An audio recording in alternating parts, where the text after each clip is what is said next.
as you turned the pages. The art was graphic and kinetic, and the hero presented within those pages was dark and violent, a frightening, shadowy figure who dangled criminals from rooftops and snapped legs with powerful roundhouses. This Batman bore little resemblance to the one whose adventures I'd seen on Saturday morning cartoons. This felt dangerous and adult. Even the costume was darker and lacked the goofy yellow oval on his chest emblem. It was lost on me at the time, but The Dark Knight Returns was a true milestone in comic book history. It was one of the most influential and important advances in the revolution that was then sweeping through the medium, putting a more sophisticated spin on superheroes. And I happened to have the good fortune to be at the perfect age to benefit from that revolution. In the America I was born into, comic books were considered almost exclusively kiddie fare. They were something to be read for a few years before you inevitably outgrew them, somewhere around age 11. Then you would move on to other hobbies, like trying to convince someone in the grocery store parking lot to buy you beer. A younger reader would replace you, and the cycle would continue.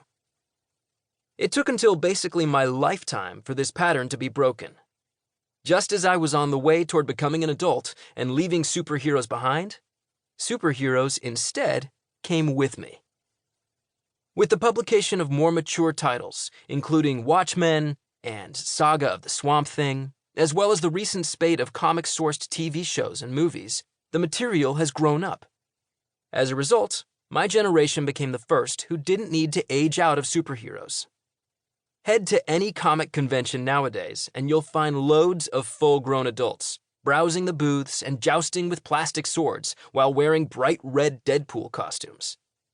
It's probably still not a great look for a Tinder profile, but in terms of the cultural mainstream, these people have never been more in.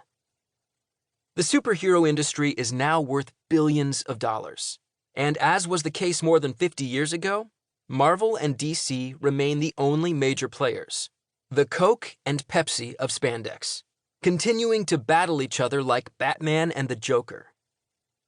Not that I'd ever personally characterize either company as the villain. I've got no dog in the Marvel versus DC fight. I don't read comics from either these days, instead preferring independently published, non-superhero titles such as Saga, Criminal, Queen and Country, and The Walking Dead. If I have any bias, it's for the Marvel movies, which I think it's safe to say are objectively better than those from DC, at least when it comes to DC's recent output. For 10 years, I covered movies for the New York Post, a cushy gig that allowed me to see films for free during work hours. And let's just say that when it came to Batman vs. Superman: Dawn of Justice, I'd have rather been sitting in the office. I don't think that makes me a Marvel homer. It just makes me a person with eyes. Rabid fans in both camps have endlessly debated the question of which is better, Marvel or DC, for literally decades, and I'm not sure this book is going to settle that argument. It may never be settled.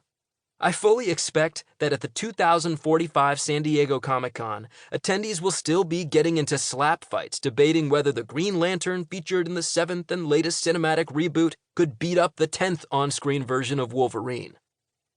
And would we fans have it any other way? So much of what makes the comic book world fun is the passion and the enthusiasm of the fans, not to mention those who work in the industry. The competition between Marvel and DC is fuel for that fire. Without this rivalry, the comic book industry would be a lot less interesting. And boring is something that gets old quickly to adult and child alike. Introduction. This is a story about innovation. As much as readers might like to romanticize the comic book business, it's still just that, a business. Art Spiegelman, the Pulitzer Prize-winning cartoonist behind Mouse, called comics the bastard offspring of art and commerce. And money, measured in part by sales, is still one of the most critical components in every single one of those bagged and boarded issues you've lovingly stored in your closet. If not to the talent involved, then certainly for their corporate masters in the corner offices. And as with any business, innovation is everything. It's the key to success, and a single groundbreaking leap forward.